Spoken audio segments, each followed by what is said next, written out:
Hi, everyone. Welcome. We're here with Coach Ewing and Collin Holloway. And our first question is going to go to Ron Bailey. Hey, how you doing, guys? How difficult is it? How much stress do they put on you when they invert their guards so continuously? That's something that you don't really see in college basketball, and they do it well. Talking about when they post their guards? Yeah, when they post their guards, yes. Yeah, I thought we did a pretty good job in the first half. For the majority of the game of guarding it. It got away from us a little bit at the end. I'm not going to say it put a lot of stress on you, but it put a lot of stress on whoever's guarding the ball.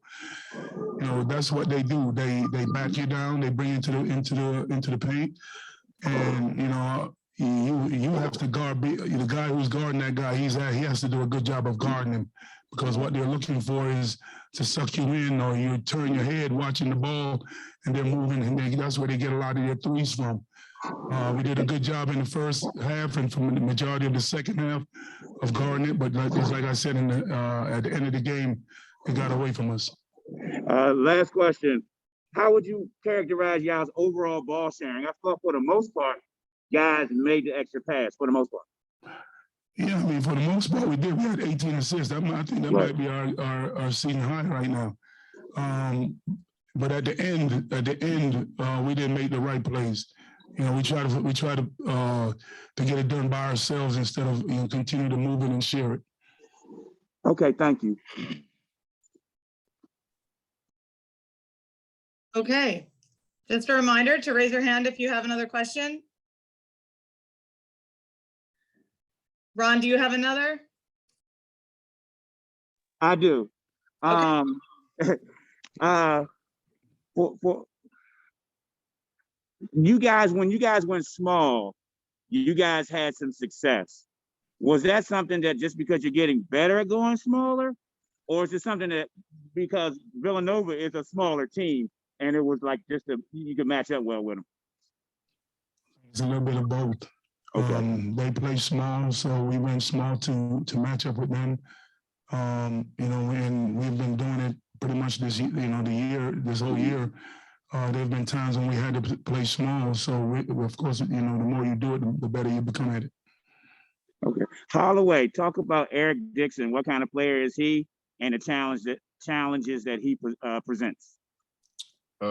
He's obviously a lot bigger. So when we had people like Malcolm and Jalen Billingsley or Tim, when they went to block shots, he was a problem on the offensive glass a lot of times because nobody would box him out. But yeah, he was just a lot bigger than us and played hard.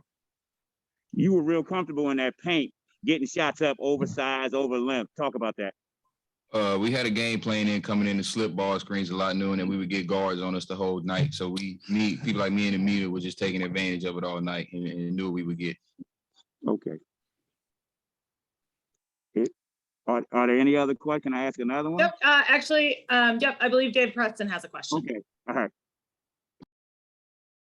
Sorry, guys, jumped in late here. Patrick, if you could address the second half when there was that stretch where they went on that run, what sort of things were they doing defensively? I don't think there was a lot of things that they were doing defensively. We took some rush shots, took some shots where we were trying to get it done ourselves. Then on the other end, they were doing that 2-5 pick and roll. It hurt us a little bit going down the stretch. And then Gillespie, towards the end of the game, he started backing down and getting in the paint and getting us in foul trouble. And the defensive approach to Gillespie, I don't think he had a shot for the first 6 minutes of the game. What was the approach, from the tip? Make him work for everything. I think Dante did a great job for the most part, but I think I played him 38 minutes. I think he got worn out at the end. But I believe in Dante. I know what kind of a player he is, and I knew he was going to be up for the challenge. It's disappointing that we let this one slip away. We were right there. I think it was 60 60 to 63. We took a rush 3 on the break, and I think it just trickled downhill from there. Thank you, Dave. Okay, we'll go to Candace Buckner from the Washington Post. Sorry for the noise here. Coach, I know you've done this in the past, but there was a point in the second half you threw a towel over your shoulder. I just want to understand, what does that mean to you when you put a towel on your shoulder, and why'd you put it on this time momentarily? I was hot. I was hot, but of course, putting the towel over your shoulders is something that Coach Thompson did when he was coaching.